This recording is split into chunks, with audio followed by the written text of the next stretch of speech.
त्यामध्ये चर्चेचं द्वार बंद होऊ शकतं अशी मला शंका आहे. बारामती विधानसभा पोटनिवडणूक बिनविरोध करण्यावरून राजकारण सुरू असताना शरद पवारांनी देखील त्यावरती प्रतिक्रिया दिली आहे. निवडणूक बिनविरोध करण्याची मागणी महायुतीने लावून धरल्यामुळे शरद पवारांनी त्यावरून राष्ट्रवादीला सुनावलंय.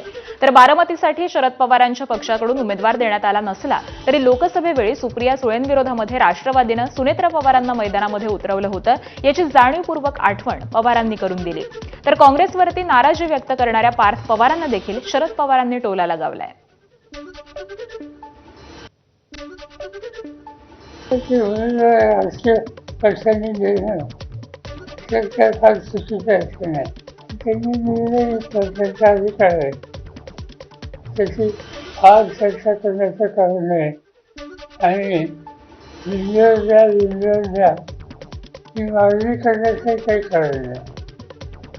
लोकशाहीमध्ये निवडणूक तुम्हाला लढवायची असेल तर समोर कोण लढले हे मान्य करूनच निवडणुकीत करणारा उमेदवार उभा केला नाही. आमचं मार्गदर्शन आहे. तसं काय करायचं तर मागची निवडणूक जी झाली ते सुप्रिया विरुद्ध ह्याच उमेदवार आणि ज्यांनी फॉर्म भरला त्याच सुप्रियाच्या विरुद्ध 3 लाख मतांनी सुप्रिया निवडून आली. त्यामुळे आम्हाला त्याचं काय वैषम्य नाही. सुप्रियाची 4थी निवडणूक होती. त्यामुळे निवडणूक पाठिंबा लढवणं काही नाही. लोक पार्थ पवारांनी अर्ज भरल्यानंतर म्हटलं की काँग्रेसचा डाऊनफॉल सुरू होईल, त्यांनी केलं चुकीचं नाही, चुकीचं केलं.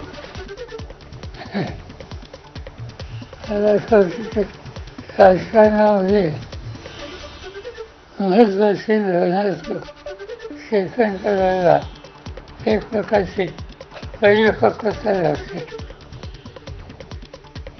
ती कितपत आहे हे आज मी सांगू शकतो. बारामतीत आज राष्ट्रवादी काँग्रेसकडून कार्यकर्ते आणि पदाधिकाऱ्यांची महत्त्वाची बैठक बोलावण्यात आली.